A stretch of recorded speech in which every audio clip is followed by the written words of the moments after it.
Olá, tudo bem? Meu nome é Robert Souza e esse é o canal Teologia e Você. Como vai? Tudo bem? Hoje nós iremos falar de um tema muito discutido por várias religiões, seitas, várias heresias. E claro, o nosso convite aqui é para você fazer uma exegese do texto junto conosco. E não em si julgar ou condenar ninguém, mas através da Bíblia descobrir de verdade quem são os 144 mil que está escrito em Apocalipse 7, que vai falar sobre ele. Por exemplo, o capítulo 7 vai dizer assim, olha: "E depois disso vi 4 anjos em pé nos 4 cantos da terra, conservando seguros os 4 ventos da terra, para que nenhum vento soprasse sobre a terra, nem sobre o mar, nem sobre as árvores alguma." E aí ele vai falar sobre isso, e depois ele vai dizer, olha, no 4, versículo 4. "Então, ouvi o número dos que foram selados. Eram 144 mil, e de todas as tribos dos filhos de Israel. E da tribo de Judá foram 12 mil, de Ruben, 12 mil, de Gade, 12 mil, de Asser, 12 mil, de Naphtali, 12 mil, de Manassés, 12 mil, de Simeão, 12 mil, de Levi, 12 mil, de Issacar, 12 mil, de Zebulon, 12 mil, de José, 12 mil, de Benjamim, 12 mil. Apocalipse 7 está falando quem são os 144 mil. Depois, no Apocalipse capítulo 14, no verso 2, aqui vai falar sobre o cordeiro e seus remidos no Monte Sião, né? "E olhei, e eis que o cordeiro em pé sobre o Monte Sião, e com ele 144 mil, tendo na fronte escrito o seu nome e o nome de seu pai." O nome de Deus e de Jesus, né? "Ouvi uma voz no céu como voz de muitas águas, e com voz de grande trovão." E tinham arpistas, né? Grande música aqui no céu. E no versículo 2 vai falar também sobre os 144 mil. Tá? Ele vai dizer no versículo 3: "Entoavam um novo cântico diante do trono, diante dos 4 seres viventes e dos anciãos, e ninguém pôde aprender o cântico, senão os 144 mil que foram comprados da terra." Tá? São estes os que não se macularam com mulheres, etc. e tal. Tá? Então aqui nós temos duas referências aos 144 mil. Quem são esses? Há duas interpretações básicas que os grandes teólogos, ao longo, das suas exegeses dos textos e ao longo dos séculos também pensaram sobre isso. E aqui a gente vai falar de vários deles. Por que eu fiz questão de colocar as duas citações e ler o versículo em si?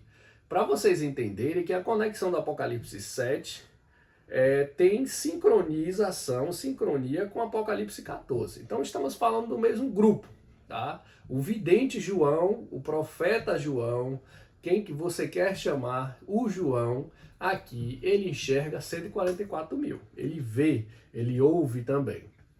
Então há duas maneiras de interpretar esse capítulo, né? Ou esses capítulos. A saber, a maioria dos teólogos vão colocar sempre em dois pontos. Ou ele pode ser interpretado de forma literal, ou de forma simbólica. Então, na interpretação dos 144 mil, consistindo essa questão dos 12 mil de cada tribo, né? 12 vezes 12 dá os 144 mil, tem a ver com essa perfeição do número 12 e da nação em si, né? E outros vão compreender que esse grupo de pessoas ninguém de fato poderia enumerar, tomando de cada nação, tribo, povo ou língua. E também está composto de gentios, e eles utilizam essa questão por conta da palavra no grego, né? Que é utilizada, né? A questão do goé, que tem a ver tanto para referência a Israel como outras nações. Então, por exemplo, William Hendricks e Simon Kistemaker, que grandes exegetas, o que eles vão dizer, esses comentaristas? Eles vão compreender que o número dos quais são selados 144 mil tem a ver com 12 vezes 12 mil, né, que é o que a maioria dos comentaristas fazem. E esse número 12 tem a ver com aquilo que é perfeito. Né? Os santos são perfeitos, né? A mulher com as 12 estrelas são sua cabeça, as 12 tribos de Israel, os vários aspectos de Jerusalém, tudo isso está em Apocalipse, tá? Os 12 frutos que as árvores produzem, Apocalipse 22 também. Então, os 144 mil para eles é um número simbólico que expressa uma multidão marcada por uma perfeição absoluta. São os santos de Deus. Então essa estrutura, ela normalmente vai ser de forma quantificada, né, de forma matemática, colocada como sequência, né, catalogada as 12 tribos, tá? E com isso vai ficar uma ideia de 12 mil vezes 12, tá? 12 vezes 12. E são os filhos, né? Interessante que a conexão também com a questão dos nomes das tribos na quais o vidente João coloca aqui. Então ele vê Rubem, ele vê Simeão, ele vê Levi, ele vê Judá, Issacar, Zebulon. Mas tinha outros, não tinha o Dan também? O que acontece com o Dan? O que acontece com Efraim? Né? Então, por exemplo, quando a gente vai analisar as 12 tribos por 1 Crônicas 2, 1 e Gênesis 35, você enxerga o Efraim e o Dan, né? Judá, porém, aqui precede Rubem, que é o primogênito. Dan está faltando na lista. E em seu lugar, para fazer o nome dos 12 ficar completo, aparece o nome de Manassés. Só que Manassés é o neto de Israel, né? Mas também está escrito profeticamente isso em Ezequiel 48, tá? De 1 a 7 e 23 a 29. Então o cronista aqui, o escritor de João, ele está em primeiro lugar colocando a família de Judá. Segundo, ele coloca a família de Manassés. Depois ele põe Efraim no lugar de José. E terceiro, ele vai omitir a família de Dan, né? A razão por quê? Por que se apagou a família de Dan? Retrocede a questão da narrativa dos descendentes que cometeram idolatria. Está lá em Juízes 18, de 30 a 31. Tá? Então João também vai excluir Efraim de sua lista. Essa tribo também foi uma tribo que concordou com a idolatria, com o pecado de Jeroboão, né? Com a questão do bezerro de ouro e substituindo o verdadeiro culto em Jerusalém a Javé. Tá lá em 1 Reis 12, 29. Então Efraim também não foi agrupado aqui por João. Tá? Então interessante que no primeiro ponto, de quem que João está falando diretamente? De Israel, das 12 tribos de Israel. Mas aí aqui a gente está colocando alguns pontos. Colocamos os pontos desse, tá? Mas lógico que quando você continua o texto de Apocalipse 7, você vai ver que João está dizendo que viu uma grande multidão, que não se podia contar. Está aqui Apocalipse verso 9. Depois dessas coisas, viu uma grande multidão que não se podia enumerar, de todas as nações, tribos, povos e línguas, em pé diante do trono do Cordeiro, tá? Vestidos de vestiduras brancas, com palmas nas mãos, e clamavam com grande voz: ao nosso Deus que se assenta no trono, e ao Cordeiro pertence a salvação. Então, as tribos, os gentios, as nações estão clamando com grande voz. Mas os 144 mil, eles estão antes desse processo, eles estão até o versículo 8. Então, aqui o William Hendrickson e Simon Kistemacher vai colocar construir dessa forma, porque está muito prático de forma literal, né? Claro que eles não vão dar uma definitiva sobre o processo. O Isbon Beckwith, ele vai formular, primeiro ele formula uma pergunta, né? Outro grande comentarista, ele vai dizer: quem, pois, na intenção do autor, são os 144 mil que estão para ser selados? E a resposta para ele é que essas pessoas são a totalidade do corpo de Cristo, né? No caso, igreja, judeus, gentios, literalmente, né? Igualmente. Então, para eles, Israel e igreja fazem parte desses 144 mil, dessa totalidade. Já Champlin ele vai sim primeiro discutir alguns pontos sobre as grandes perspectivas das pessoas, por exemplo, contra os grupos sectários, como os Testemunhos de Jeová, por exemplo, que acreditam que são eles os especiais, e tem outros grupos que acham isso, né? Ele não gosta de extremismos nos processos, tá? Mas ele vai comparar os 144 mil com aquele que está em Joel 2,32, com a identificação desse grupo. Depois ele comenta referências a partir de Isaías 11, Isaías 40 e 46 sobre isso. e alguns pontos da literatura judaica, né, com a natureza desse símbolo e desse número. Então tem toda uma estrutura, uma natureza, uma profecia judaica sobre os 144 mil, tá? No qual também a posição que João está falando é citada, porque João não cita isso de qualquer lugar. Isso tem uma referência no Antigo Testamento. E ele compreende que o Messias é o que convocará o seu povo para essa unificação triunfal, como foi também em Esdras 13:32, tá? Então, nos Salmos de Salomão, 17 e 26, o Messias também, durante a tribulação, ele vai fazer esse processo, você pode colocar lá, ler, e os judeus aqui estão envolvidos, já que o Messias ele governará com justiça, com um cetro de justiça, né? Então, é natural que nos documentos cristãos essas especulações já existiam desde os primeiros séculos. E claro, né, Cristo recolherá também os escritos para os mártires cristãos. Há também essa teoria que são apenas os mártires que morreram em nome de Jesus. Mas existe muita discussão sobre a quantidade. Será que morreram só 144 mil? Será que foram 144 mil da época de Nero, que foi um anticristo lá no primeiro milênio? Ah, será que foram os 144 mil apenas da grande tribulação? Então isso aqui vai ficar num rebate, mas a verdade é que os 144 mil tem uma espécie de novo cântico. Só eles sabem cantar algo, eles são os remidos, né? Então a questão aqui ela vai ficar entre esses processos e Champlin ele não vai também definir de fato quem é. Stanley Orton, M. Orton, ele vai colocar que, claro, os 144 mil israelitas, alguns acreditam que não estão incluídos na cena, contudo a mesma palavra, como a gente falou no grego, goi, né, é algumas vezes também aplicada sobre a nação de Israel. E certamente Israel aqui para ele é um povo. E desde que cada tribo, como todas as nações aqui, estão incluídas. E é difícil acreditar que Israel fique fora. É assim como Stanley Orton crê no processo, já que a literatura parece ser muito prática, né? Primeiro Israel, depois veio os gentios. Já Hernandes Dias Lopes, ele já compreende, junto com outro grupo de comentaristas, de uma forma um pouco mais universal, né? Então, para ele, os 144 mil é um número metafórico. É mais que um símbolo, uma estatística, né? Por exemplo, o Michael Wilcock, ele representa isso como a cifra completa e perfeita dos crentes em Cristo.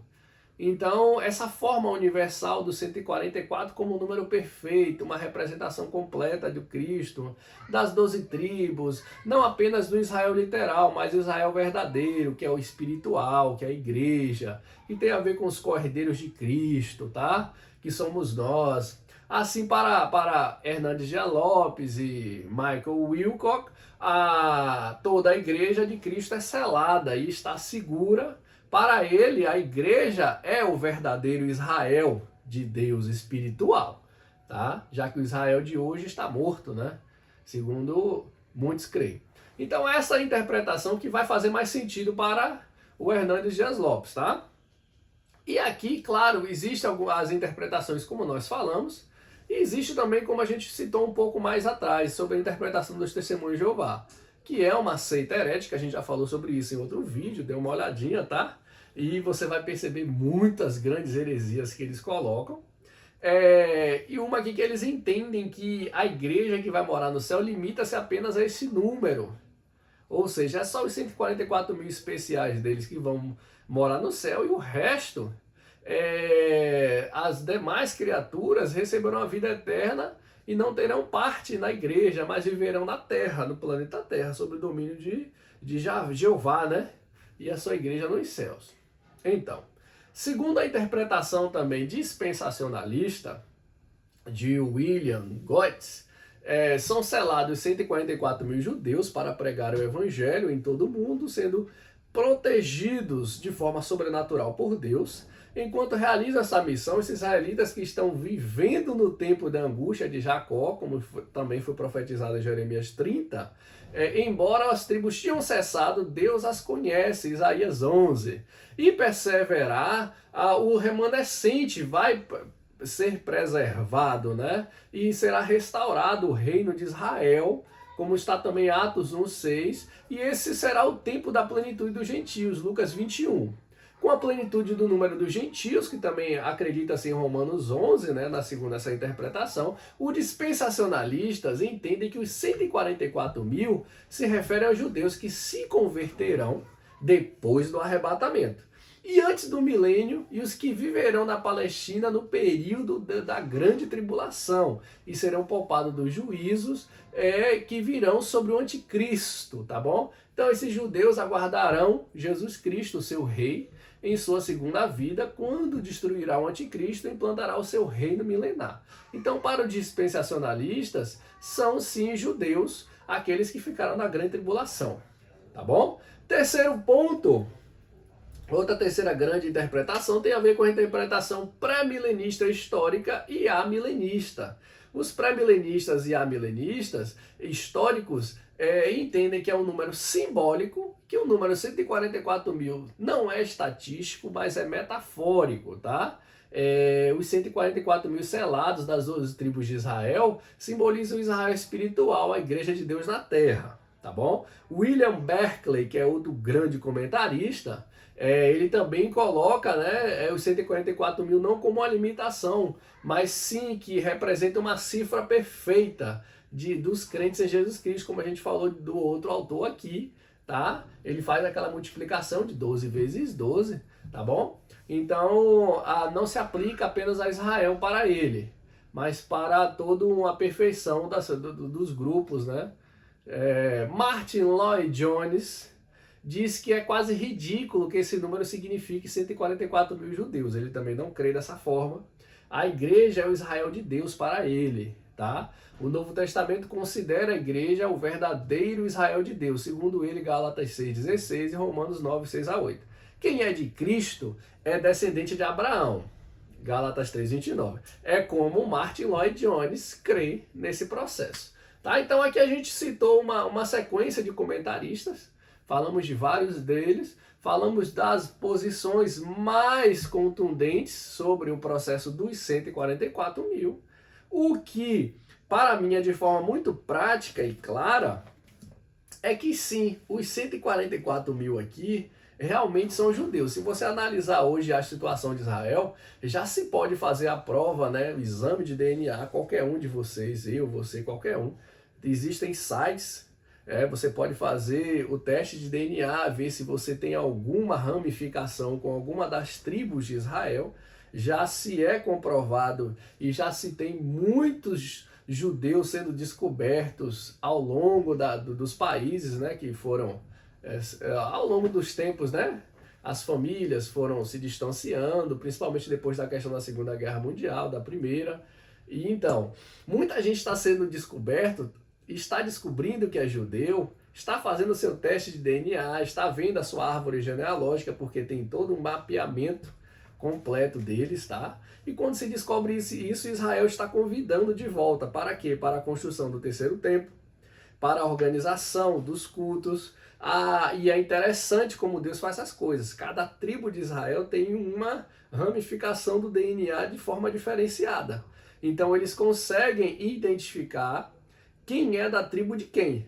E quem também não faz parte do sangue, né, do DNA de Israel. Então, se você quiser depois, pesquise sobre isso, você vai ver. Acho que o canal da Aline Israel, ela fala muito sobre isso também, fala sobre sites e tal. Mas eu quero dizer para você que as 12 tribos de Israel que pareceram ter sido perdidas e foram condenadas por Deus durante um processo no Antigo Testamento, muitos estão sendo descobertos de novo.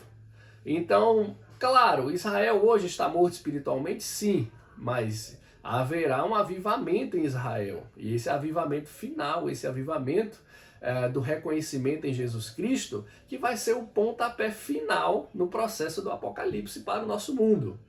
Tá? Então é importante pensar sobre isso. E claro, eu no meu caso aqui, a minha simples opinião, que sim, os 144 mil tem a ver com esse Israel avivado, e que os outros povos, no quais nós fazemos parte, está no versículo 9 para frente.